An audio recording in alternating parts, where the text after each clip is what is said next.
I wake up excited every day about the possibility of transcending through art.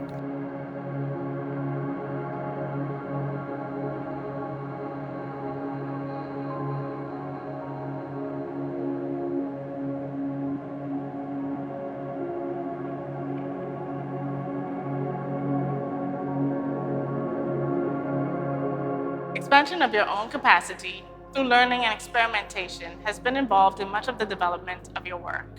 Through these stretching experiences through the creation journey, how has this impacted who you've become thus far? I continue to change and evolve. When I was a young artist, actually my first day of art school, I had an experience where I went to the Baltimore Museum of Art in Baltimore, Maryland, in the US. And I realized when I went to the museum that I knew nothing about art. I didn't know different artists. I didn't know Cézanne. I didn't know Braque. I didn't know the history. And I went back to my art school and I was given an art history lesson that day, and it transformed my life. And this lesson spoke about a Manet painting. And in the Manet painting, it was called Olympia. The professor spoke about how the black cat over in the right corner had meaning in 19th century France. The position of Olympia related to Goya's work. And all of a sudden I realized that it was a vehicle that so effortlessly was going to connect me to philosophy and psychology, theology, physics, aesthetics, really all the things in this exhibition of Shine that you can see taking place, all the different dialogues. And so from that moment, I wake up excited every day about the possibility of transcending through art. And it has never weakened, it's never, in any way been a less intense experience than it was that first day. We all know how consumerism has inevitably influenced contemporary art. So would you then say that contemporary art could be considered a consumer good too today? Rano, I think that over history, the life, everyday life, of course, is what permeates and becomes the material of what we have to talk about, what we respond to. I believe that, art's this a vehicle that helps us show a history of what it was like to be human at this time with our understanding of the world. And so there's always some sense of commerce to a certain degree involved with art today and the world that we live. Only how artists support themselves. They don't have the patron that they had in the past where they could be independent of a market system. But I don't believe that economics is really the driving force or the driving interest of artists. I started off just wanting to, participate in the dialogue of art and wanting to be part of a larger group of people, to be in discourse with people like, Manet or Dali, Picabia, Duchamp, and my friends, just everybody, the excitement, the vitality, the life energy to be involved in this dialogue of what art can be. The idea of the art has grown, and there's so many more people talking about art. And I think a lot of people are intimidated by art. They think that they have to know more about it. They have to come to the art conversation pre-prepared with information. And of course, you never have to bring anything other than yourself. Everybody is perfect in their own history. Art is always about the essence of your own potential and this moment forward.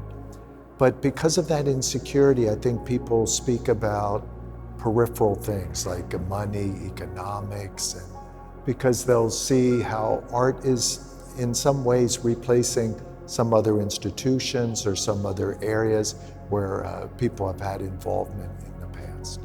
But I don't think that money is what's of interest in art. I don't look at an artwork and think about money. I look at an artwork and I think about the ability that it has to inform me about life experience. And hopefully it can make me more courageous, that I can be more open to life and accept being in the moment and to transcend. Society has become increasingly more intoxicated with their own identity. So how has the perception of your audience shifted to reflect this societal shift? You know, there has been a change, and I think that technology, different medias that have become very accessible to people have affected the way they view the world, the way they capture life experience. The way people view art, they interact with art has changed. I think people will go to exhibitions and they're trying to capture exhibitions in their phones instead of just kind of observing the artwork itself and letting it kind of be absorbed inward. So in many ways, it's amazing how technology and society, we have so much more information. We can have almost everything known to humankind at our fingertips at one moment. We can investigate everything. But at the same time, people do not open themselves up to life experience, and we're getting further and further away from that. And in the past, you can imagine in the time of like Titian would make a painting like Pastoral Concert. I mean, it's really about being in nature and being open and interacting with people and feeling the vitality of life, of desire, the senses, and what it means to be a human being in this world, in this landscape. And we're very far from that right now. And I think that it's very, very healthy that we can try to stay connected to our past, stay connected to really what it means to our senses, to stay involved with our senses, our biological memory, and to try to open ourselves up to the world. When you speak about opening oneself up to the world, I think of a clamshell. And you know, a clamshell is closed, but if we can open ourselves up to experience, and it's visceral, a lot comes at us. And there can be a sense of danger that happens there. There's also great pleasure. But people are fearful of that. And we like to shrug it off. Oh, no, I'm very open. But actually, we're very closed. It's really the opposite. And technology has kept us more and more away from interacting with people. The greatest reward comes from the confidence to open oneself up to interact with other people. Your works give us wide perspective of our time, joining together different sources of references, often hidden under innocent layer of playfulness. Why are you so interested in seducing the users of your works by putting them in front of their most intimate contradictions? When I think about art and the power that it has really to transform our lives and make us vaster human beings, I think back to my youth and when I was younger and how there was no judgment. As children, we're very, very open to experience, and we can love the color blue for blue, you know, the sky for the sky. We're open to everything. But eventually we start making judgments.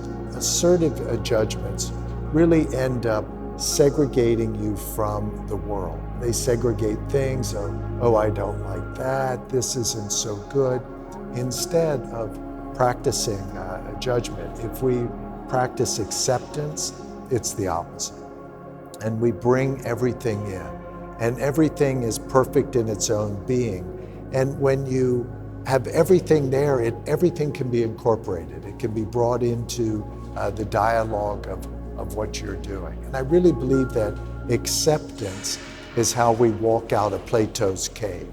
That's how we're able to reach a higher level of consciousness. In our daily lives, we come across these situations where we deal with polarities. Polarities are in nature.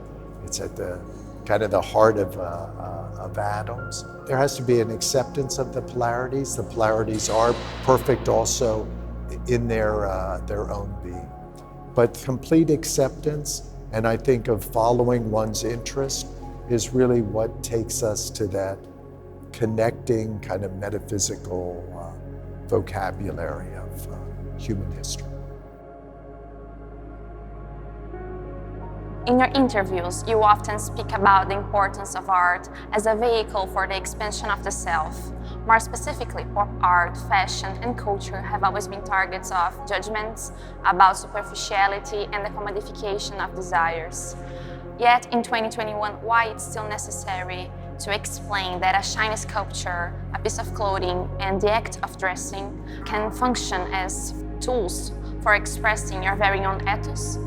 Do you think people are looking inward too little, and by doing so, not exploring their sensibilities? Culture sometimes can be very judgmental. There can be a lot of polarities that are taking place in culture, and there's a lot of confusion. I think the idea of desire, I think desire is fantastic. And I look at my favorite artists. I look at artists like Titian or Giorgione. People that have really dealt with desire show just how beautiful it is. I mean, our bodies, our biology is based in desire, the whole idea of procreation and everything about life. So to feel segregated from desire never seems to make sense to me. And if we think about things that shine, we have this exhibition called Shine. I mean, Shine is really about the kind of the concept of facing the light. And just as a plant will turn and, you know, put its energy towards the sun for photosynthesis and to get that type of energy, biology functions the same way. And so the idea of shine, and shine is a symbol of transcendence. It has been throughout history. You can look at all different theologies, and the idea of people radiating and wanting to be connected to the power of light is kind of a consistent thing. So if I hear about people being attracted to, you know, a shiny object, a shiny object is fantastic because, again, it's a symbol of transcendence. It's like the water, the glistening of light across the water. It's a form of abstraction. I think as an individual, we have to learn how to trust in ourselves. And once we learn how to trust in ourselves and we can love ourselves, then we can go outward into the world. And when you go out into the world, then you can connect with the abundance of everything. I mean, absolutely everything's there. But that surface of the object, that aspect of shine, to me is really kind of a reference of everything. And the surface itself, what's on the inside, that identity of self, love can also be there on the inside. But the idea of reflecting the environment is showing to be in tune with the environment, to be aware of the environment, to interact with the environment. And that's really life experience. I love the philosopher John Dewey. And John Dewey will say, what life is an organism having an interaction with the world, and the world having an effect on the organism. But then it's also the organism will have an effect on the world. And that's true communication. That's life experience. What do you think is the next step for contemporary art, given that in today's society, the definition has become so wide and inclusive that sometimes its meaning is blurred and lost in translation? It's a great time, first of all, to be a contemporary artist. And so a new generation of artists also coming up there. You know, you have an opportunity to really create and find meaning of what art can be, how it can function in society. And it's wonderful that people kind of take the responsibility to let art participate and to be functioning as broadly and as powerfully as possible. You know, I think that people empathy, to be able to communicate, to have really the purest form of communication with each other. This is really kind of the platform that art creates. It's about communication. When you make something, you make it, you're communicating with yourself, and you go through this process of self-discovery, but eventually you get as much pleasure showing it to somebody else as you do for yourself. And the more you make, the more you feel that way. So that opportunity of having true communication of, what is this life experience about? How can not only, I, the person who creates something, but you, the person viewing something, how can we together, how can we share this experience, learn from each other, and have a stronger, more relevant understanding of what our potential is? I think that's always at the basis of art. And I think that it has been in the past, and I think it will be in the future. And when I say in the past, people in kind of prehistoric times that would have made something like the Lespugue Venus, they're contemplating, what does it mean to be in this situation that we're in? And how can we protect ourselves? How can we learn more? It's about this moment and how we can have a greater understanding of what our position in this moment, and to make more of it.